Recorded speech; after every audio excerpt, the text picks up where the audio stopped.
rejected, betrayed, slandered, murdered, and buried.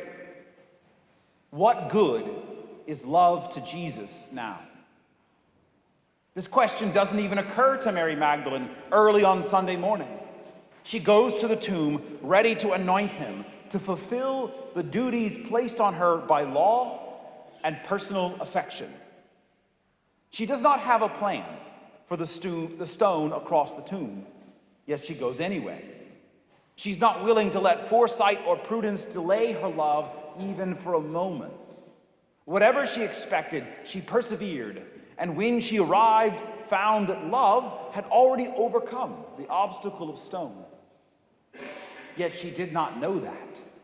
For all of her affection, she still sees only with the eyes of human love. So assuming that because evil killed Jesus, it must have come back to steal away even his corpse, she runs for comfort, for friendship. And that friendship is not without its merits. Peter and John run to see, to share in her concern and grief, and do what they can to assuage it. Mary surely must have followed behind them. And what did they discover? The tomb, empty, just as Mary said. Yet that emptiness was filled with more than mere space. The tomb was empty because it was filled with that mysterious love only partly revealed in the Last Supper, only temporarily killed on the cross. Love endures. When someone we love dies, we grieve. You could say that grief is love persevering beyond death. Yet it is not this kind of enduring love revealed in Jesus Christ. No, in comparison to the love of Jesus, the love that makes his own even those who would betray him, the love that is willing to die to reveal the truth to those he loves, in comparison to that love, our love falters. The love of Jesus does not simply grieve in the face of death. It overcomes it. And for all that they have seen and heard, not one of Jesus' followers manages this kind of enduring love. Not one of them believes yet that Jesus is greater than death. There's but a tiny glimpse in the way Mary Magdalene so zealously goes to the tomb, despite knowing it would be blocked.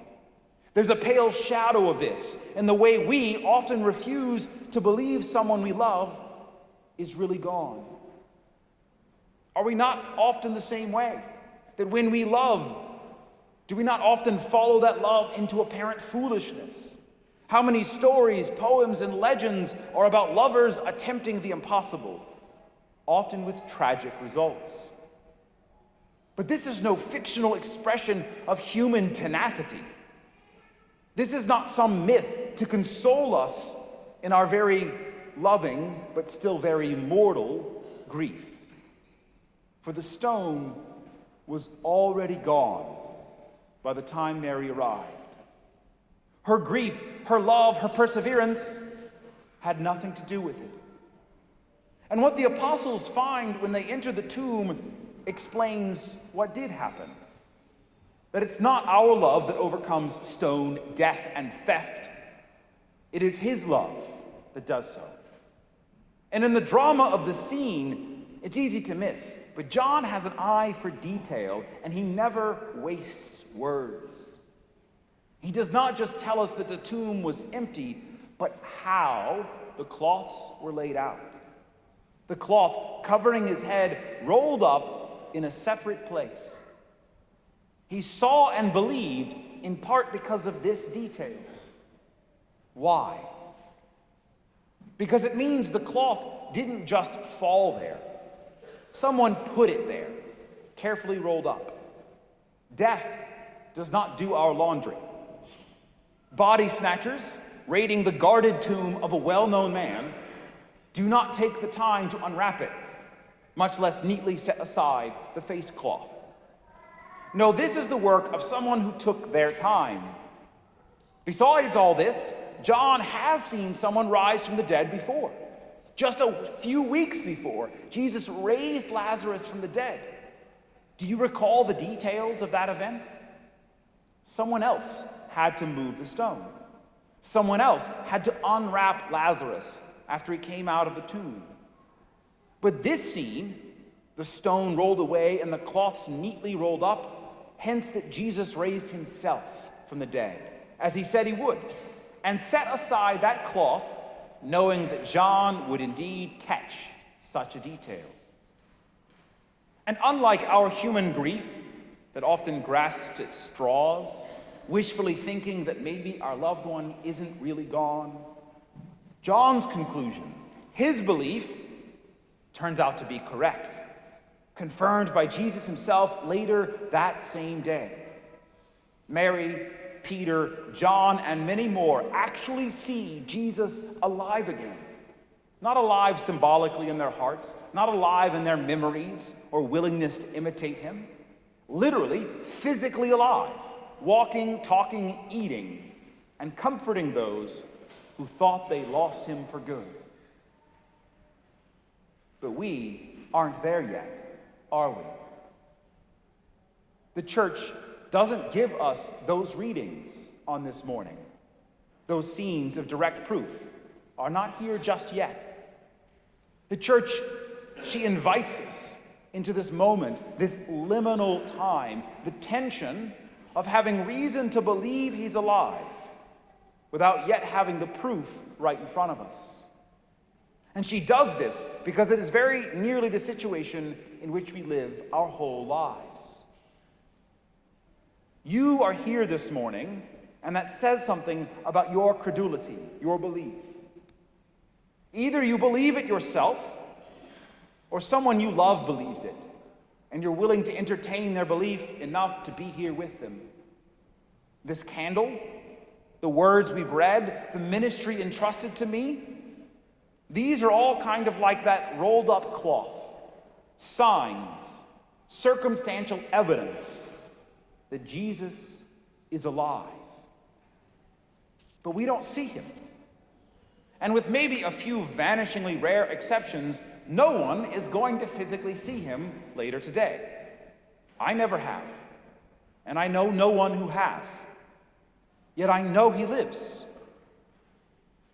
Many of you know that he lives. Not in the way your deceased grandparents or friends live in your hearts and memories, but in a totally new way.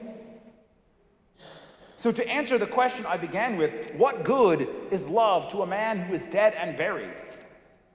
If you have only human love, only human ways of seeing, none. It's no good. But there's two differences here. For one, Jesus is not dead, so loving him is no waste. For the other, his resurrection means that even the dead can benefit from our love. Whoever you've lost, whoever you miss the most, whatever tragedy has taken something precious from you, hear me. All is not lost. Even if you've let that grief drive you to do terrible things or turn your back on good things. On this happy Easter morning, I offer you two things: hope that really comforts and love that really lasts. If you are struggling to believe, even if you do not believe, take hope from what you see and hear this morning, just as John took comfort in the rolled up burial cloth. Let our belief that death is defeated be a comfort to you. Let the beauty of this church, the eagerness of disciples who run to the empty tomb, the comforting formality and tradition of these prayers and rituals, let them be a sign to you that whatever you've lost, whatever grief you feel, whatever fear you face, maybe, just maybe, there really is a way for what you've lost to be reborn, renewed, raised from the dead, and given back to you in a way more glorious than ever before. Death has not won. And then, Perhaps if you're afraid to love again, knowing that it will just be taken from you by death, try this love. Try a love that cannot be taken from you. Everything and everyone in this world will pass away. So you're right to fear loving them enough to have to grieve them when they do. But I do not ask you to love someone who is only in this world. Present bodily in the Eucharist, Jesus is in this world. But by his resurrection, he not only set aside burial cloths and stone tombs, he set aside the limits of mortality itself. To love Jesus is to love someone who cannot pass away. Unlike any other love, you will not have to lose him and learn to live without him. You will have to grieve him, yes, for he did die for our sins.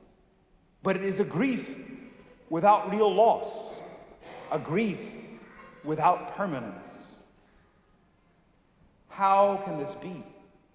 How can loving him offer such guarantees? Because it's not our love that wins, but his. His love that casts aside the stone, rolls up death like a burial cloth, and comes to us day after day, week after week, year after year, in word, sacrament, and community. Weak or strong, faithful or doubting, grieving or rejoicing, sinful or suffering, able to receive communion or not yet ready to. This is where you belong. Jesus Christ is risen from the dead. That is why we have hope. This is why, despite the inevitability of death, we can love without fear. For if we let him, he will fill our own tombs with such grace, such love, that they can no longer hold death. And all that will be left is the glory of a love that never fails.